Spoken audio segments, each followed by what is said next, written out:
പത്മനാഭ ഒരു super call കിട്ടിട്ടുണ്ടാ. Hot സീറ്റിൽ ഇന്ന് doctor Gayathri Menon.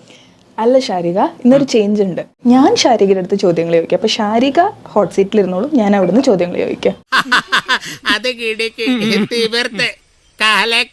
Okay okay okay, ഇരുന്നോളൂ. ധൈര്യമുണ്ടോ? ക്ലിനിക്കൽ സൈക്കോളജിസ്റ്റ് ശരി, ആയിക്കോട്ടെ.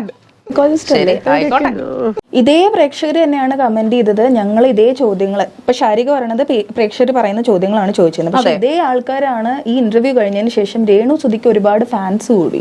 ഇതെന്തും മറിമായും എനിക്ക് ഭ്രാന്തായി പോയതാണ്, അത് നാട്ടുകാർക്ക് മൊത്തം ഭ്രാന്തായ. ആ ഇന്റർവ്യൂ കഴിഞ്ഞതിന് ശേഷം അത് രേണുസുധി എന്നോട് നന്ദി പറയണ്ടേ? രേണുസുധി നന്ദി പറയാൻ ഉദ്ദേശിച്ചിട്ടില്ല എന്നാണ് പറയണത്. രേണുസുധി മെന്റൽ ഹെൽത്ത് സ്ട്രഗിൾ ചെയ്ത് അവിടെ ഞാൻ കരയിച്ചോ? രേണുസുധി കരഞ്ഞോ? രേണുസുധി ചിരിച്ചോണ്ടാണ് എന്റെ ചോദ്യങ്ങൾക്കൊക്കെ ആൻസർ ചെയ്ത്. നിങ്ങൾ കണ്ടില്ലേ രേണുസുധിയുടെ കഴിവ്? അപ്പൊ എന്താ എനിക്ക് കഴിവില്ലേ? അത് ഞാൻ പറഞ്ഞില്ല, അത് ഷാരിക സ്വയം ചോദിക്കേണ്ട ചോദ്യം. ഷാരികക്ക് എന്റെ വാലിഡേഷൻ വേണോ, കഴിവ് വേണമെന്ന് അറിയാം.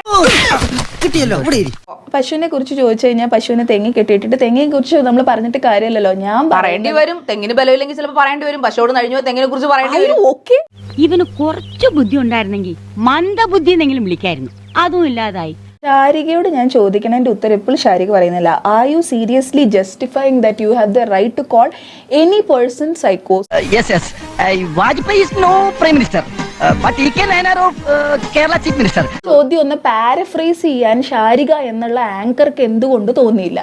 പാരഫ്രൈസ് ഇൻ ദ സെൻസ് ആ ചോദ്യം കുറച്ചും കൂടെ മെഡിക്കൽ ടേംസ് യൂസ് ചെയ്യുമ്പോൾ നമുക്കത് മനസ്സിലാവത്തില്ല ചിലപ്പോൾ. Paraphrase medical term.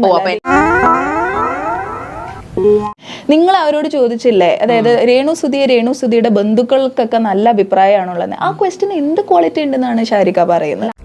അതൊന്നും എനിക്കറിയാൻ മേല. ഇങ്ങനെ എന്തെങ്കിലുമൊക്കെ പറയുമ്പോഴേ എന്റെ മനസ്സിനൊരു സന്തോഷം ഉണ്ടാവുള്ളൂ. ഞാൻ എന്റെ സന്തോഷം നോക്കിയാ പോരെ. ഞാൻ ചോദിക്കുമ്പോ ഷാരിക എന്നോട് തിരിച്ചാണ് ക്വസ്റ്റ്യൻ അല്ല, ചോദിക്കുന്നത്. എനിക്ക് മനസ്സിലാവുന്നില്ല ക്വസ്റ്റ്യൻ. നിങ്ങൾ എന്താണ് ഇങ്ങനെയുള്ള വിഡ്ഢി ക്വസ്റ്റ്യൻസ് എന്നോട് ചോദിക്കുന്നത്? എനിക്ക് മനസ്സിലാവുന്നില്ല. ഷാരിക ഇന്റർവ്യൂല് ചോദിച്ച അതേ ക്വസ്റ്റ്യൻ, അപ്പൊ ആ ക്വസ്റ്റ്യൻ വിഡ്ഢി ക്വസ്റ്റ്യൻ ആയിരുന്നോ? Being offensive, again you are not being nice, ഇതാണ് പറഞ്ഞത്. ഇങ്ങനെയുള്ള ചോദ്യങ്ങൾ ഹോട്ട് സീറ്റ് നൈസായിട്ട് ചെയ്യണമെന്നാണ് ഡോക്ടർ പറയുന്നത്. ഹോട്ട് സീറ്റ് അന്തസ്സായിട്ട് ചെയ്യണമെന്നാണ്. ഇങ്ങനെയാണെങ്കിൽ ഞാൻ കളിക്കല്ല, ഞാൻ നേരെ ചിറാപുഞ്ചിയിൽ പോയി മണം വിൽക്കാൻ പോണു. Way you are asking those questions, അവിടെയാണ് പ്രശ്നം വരുന്നത്. ആ ക്വസ്റ്റ്യൻസ് തുടക്കം തൊട്ട് അവസാനം വരെ കാണുമ്പോൾ ആൾക്കാർക്ക് അവർ അൺകംഫർട്ടബിൾ ആവുന്നു. അവർക്ക് വേറെ ഒരു എന്താണെങ്കിലും അവർ വന്നു പോയി പുറത്തേക്ക് പോകാൻ അവർക്ക് പറ്റാത്ത രീതിയിലാണ് അവരിയ്ക്കുന്നതെന്നുള്ള രീതിയിലാണ് ആൾക്കാർ പറയുന്നത്. അതിന് എന്താ ഷാരികയുടെ അഭിപ്രായം? ഇങ്ങനെ മിണ്ടാൻ പറ്റാതെ നിൽക്കുന്നതിന് ഞങ്ങളുടെ നാട്ടിൽ എന്താ പറയാന്നറിയോ? അണ്ണാക്കിലെ പിരിവെട്ടി.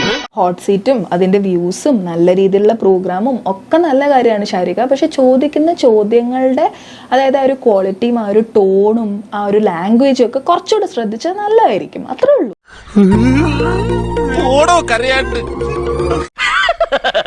തൽക്കാലം ഇത്രയും മതി. വരട്ടെ.